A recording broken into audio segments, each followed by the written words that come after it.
Greetings to those who watch below. So today's stories are another roundup of some true, terrifying black-eyed kids encounters. But before we start, I'd like to say a massive thank you and give a huge shout out to those who dwell below. Steffi Ray, Wicked Witch, Jess Black Curtain, Lisa Watts, Lefty Kim, and Christina Groves. If you'd like to join them, make sure to check out the link in the description box. And now, sit back, relax, and enjoy.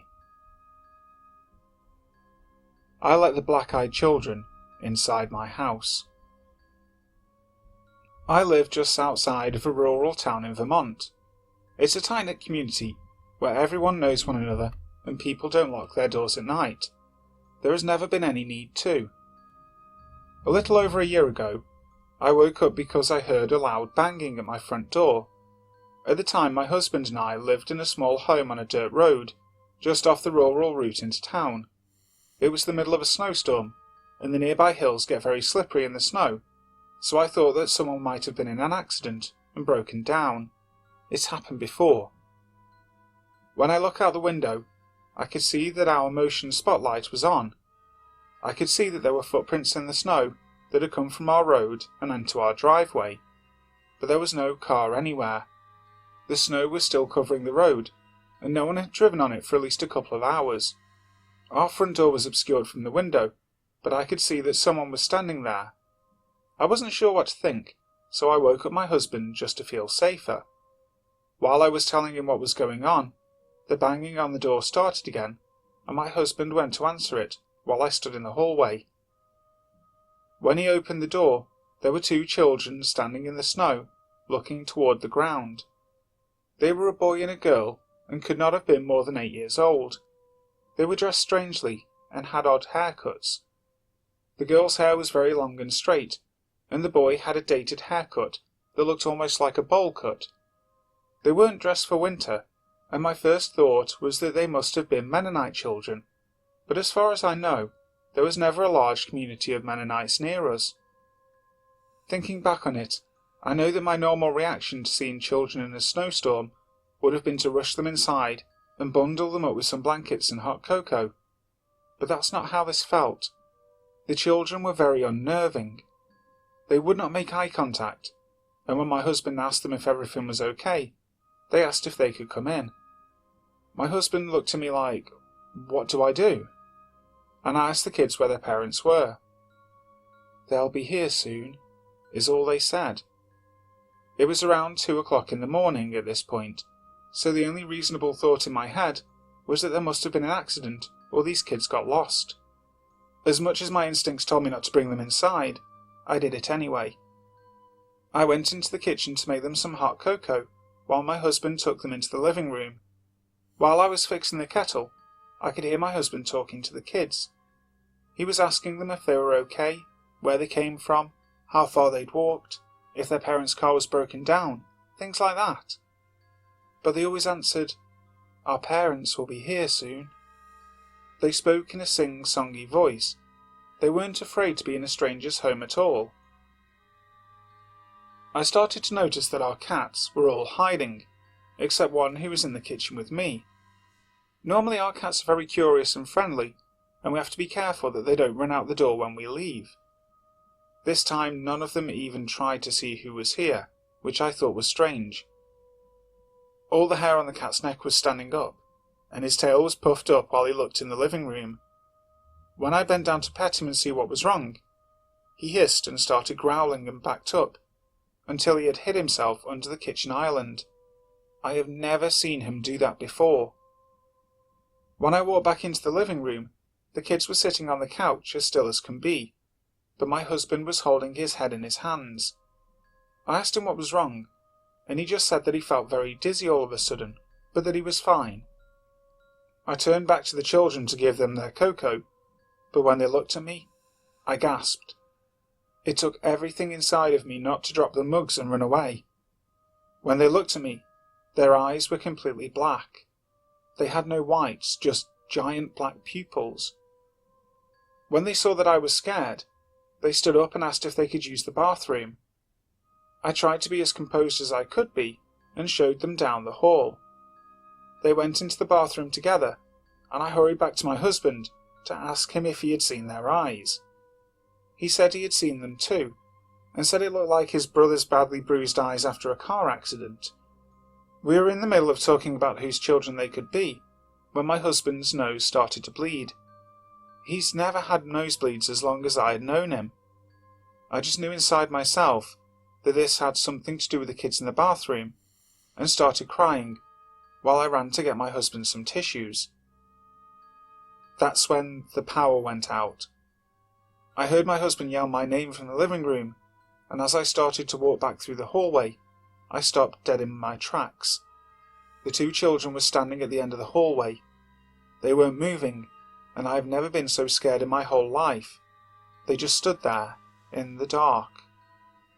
After what felt like forever, the boy said, "Our parents are here," and they walked to the door, opened it, and walked out, leaving it wide open. My husband jumped up to go close it and almost fell over.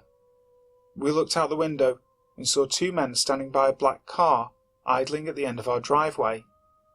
The men looked like they were wearing black-coloured suits and were very tall, at least 6 foot. When my husband waved at them, they just stared at us, got into the car, and drove off. Our power came on about half an hour later, but nothing was the same after that. Over the next few months, 3 of our cats went missing. We can only assume that they ran away somewhere and never came back.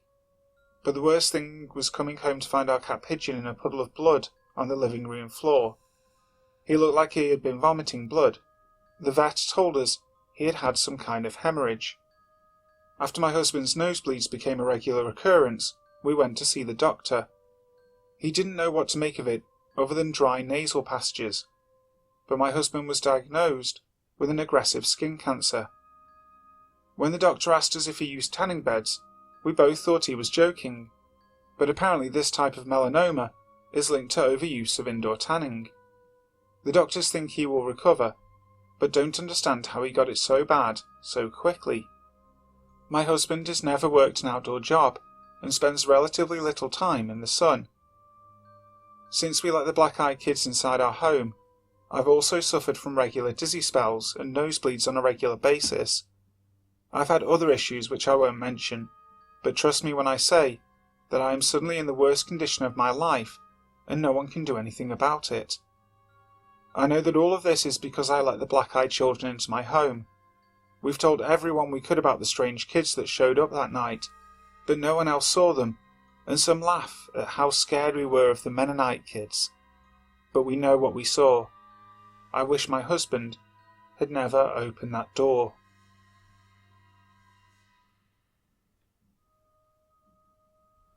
I'm Being Stalked by a Black-Eyed Child by Cult-of-Tiamat. Despite my belief in the supernatural, I've never believed in black-eyed children, even though I've always been fascinated by them. They just didn't make any sense. It seemed simultaneously random and contrived. Nevertheless, I always thought of them as fascinating, and hoped to someday use them in a fictional story. I never imagined that I'd be telling a true story about one. Very few authors make enough money from selling books to support themselves or a family, so I have a day job as a social worker for a private company in central Missouri, close to Sedalia. At the time, I worked in and around a small rural community called Windsor in Henry Country. My job took me all over eastern Henry County, often in rural areas down dirt roads through thick forests. I don't recall the exact day or even month, but sometime in the spring of 2018, I was driving on a rural road south of Windsor. Specifically, I was driving south on Evans Road. Just south of the eastward turn to Brandon Road, Evans Road makes an L shape that turns the road from north-south to east-west. When heading south, to your left is an open field, so you can see if there is anything around the bend on the east-west turn. Seeing that there wasn't, I took the turn, then glanced at something on my phone. When I looked up, I saw a boy in the middle of the road. I wasn't going very fast, but if I hadn't turned fast, I would have hit him. He remained stationary in the road, and I sailed past him as I laid on the brakes and skidded to a stop. I saw him out of the side of my eyes as I passed him very close. Despite this, he didn't seem in any way to be troubled by almost getting hit by my SUV. It was only when I passed very close that I got a glimpse of his eyes. Pure black. At the time I thought nothing of it, and assumed it was a trick of the light or part of the stress, or maybe he was wearing sunglasses. Whatever the case, I didn't think anything of it at the time. I was just worried I might have hit a child. Once my vehicle was stopped, I opened the door and jumped out, to see nothing there. No one. No boy, and no sign of a boy. Yes, I could feel him. I felt like I was being watched, and got the sense that he was on the other side of my vehicle. I started to walk around it, thinking he was hiding from me because he was scared, understandably.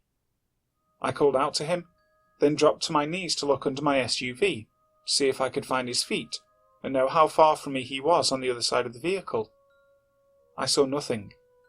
I backed away from the parked SUV, far enough that I would be able to see if anything emerged on the other side, and waited. Nothing. Yet, the whole time, I had the feeling of being watched. It's hard to explain, but it felt like the dread you get when your teacher scolds you for doing something, then watches you for a while after. Like you know if you make another mistake, you're going to get scolded again. After a while, waiting around just felt stupid, so I got in my vehicle and left, still in a daze from what just happened. I messaged my wife and a couple of friends about it, but there was nothing else to do. I spoke to some locals about local ghost legends, but there was nothing about a boy haunting that road. There is an old cemetery not far from there, and Windsor is a very old community, so there is a high likelihood of some hauntings, but nothing about that road being haunted by a boy ghost. The feeling of being watched persisted no matter where I went for the next few hours, but was most intense when I was in my vehicle. It's worth noting that when I got out of my SUV, I left my door open, and when I was circling the vehicle, at one point the door was on the other side, so he could have jumped in there before I looked under it for his feet. It didn't occur to me at the time to search the inside of the vehicle. In a way, I'm glad I didn't. I left it alone after that, and it only ever came up again when friends wanted me to relay the creepy story to others. Coincidentally, my voice tutor is a member of a local ghost hunting group, and I talked to him about it. He asked if the boy frightened me. I said yes, but not because I thought he wanted to hurt me, more like the same kind of dread you'd get being stared at by a stranger. You just don't know what they want. It might be harmless, but it might not. A few months passed, and nothing. Over the summer I started walking at night to exercise. I often did this at night, as my day job keeps me at work long hours, and evenings are the only times I have. So I'm usually walking around 8 or 9. I like to listen to horror narrations and documentaries about the paranormal and unsolved mysteries. I usually load these up on my phone and listen as I walk. I live in a small town called Cole Camp, just south of Sedalia, Missouri. It, too, is a very old town, with a fair share of ghost hauntings. It was even the site of a Civil War battle. I notice sometimes while walking, I get that feeling again, like I was being watched. I would look around expecting to see someone looking at me, but there would be nothing. Cole Camp is a small town, and it's rare to cross paths with someone else at that time of night. However, from time to time, I would catch the glimpse of the outline of a boy, often in the shadows of someone's yard or alley, only to have it vanish when I look back a second time. This has happened at least a dozen times, and it happened again as recently as last week. Which brings me to my latest encounter, which is by far the strangest after the initial. While walking, I started listening to a YouTube video about black-eyed children. This was a compilation of spooky stories about them. While listening, my iPhone started acting funny. It would randomly skip to the next video, forcing me to jump back and find my place in the first one. My iPhone never does this. Cole Camp is literally in the middle of nowhere, so 4G is spotty at best. However, when it gives out, it usually just buffers or freezes, I've never had it skip an entire video. I eventually assumed there was something wrong with that video and went to another one. It wasn't what I wanted anyway. I wanted theories about black-eyed children, and I needed some real data. I found a roundtable discussion video about them and started listening to that. It continually did the same thing, jumping around like the first video. That was when I felt it again. Him. I felt like I was being watched. I turned to look up the street, where I sensed he was standing, but saw nothing. I turned back around, and as my head passed over a row of houses, I caught a silhouette of him in an alley between two houses, near a tree. I didn't realise I'd seen him at first, but when I did, I looked back and he was gone. I promptly returned home. But I have to stipulate that I wasn't really scared. I just felt compelled to return home. I don't think he means me harm, and if he did, he'd have had plenty of chances already. But I just felt I needed to be home. I played a random video as I walked home and experienced no more jumps. Once I was home, I locked the door and switched to YouTube on my TV. My wife was at a choir practice, so I was home alone with our 4 cats. Once inside, I didn't feel him anymore. I started the video again, and it was playing fine for a while, until it froze. As soon as that happened, I noticed my cat Aria pointing her nose at the front door, growling lowly. Aria is our most aggressive, territorial cat, and she's the most likely to confront an intruder. But she never hisses at a closed door, even when there's a neighbourhood cat on the other side. If the big door is open and she can see out the screen door, she just stares down the other cats to let them know this is her place. She never growls unless another cat is inside or near her, like if we open the door so there isn't a barrier. What I'm saying is that this was unusual behaviour for her, but not out of character. If Aria sensed a threat on the porch that a door might not stop, she would have behaved in exactly this way. Meanwhile, I had an overwhelming sense that I should not go to the door or look outside. Not dread, just knowing I shouldn't. The YouTube video would not play at all. I remembered my front door security camera, which feeds to an app on my phone, and activated it. All I saw was a black screen. I assumed my app was down and restarted it, but nothing. I called my wife and asked her to check hers. She did, and said hers was black too. Then, while I was on the phone with her, she said, "Oh, it's back." I grabbed my phone and looked, and sure enough I could see the porch. Aria ceased hissing and walked off to do other cat business. I no longer felt the need to avoid the door, and when I looked myself, I saw everything was clear. Aside from this, the only other strangeness has been that I cannot add videos about black-eyed kids to my watch later list on YouTube. I can put them there, and they're there if I look immediately, but if I wait any length of time, they are deleted. It's been almost a week, and I haven't been walking, so I haven't encountered him again. I no longer fear him, if I ever did. I don't think he wants to hurt me, as he could have already if he wished it. He's never knocked on my door or attempted contact, but I've never spoken to him either. Next time I feel him, I will try and say something. I don't get a feeling of maliciousness from him, only curiosity.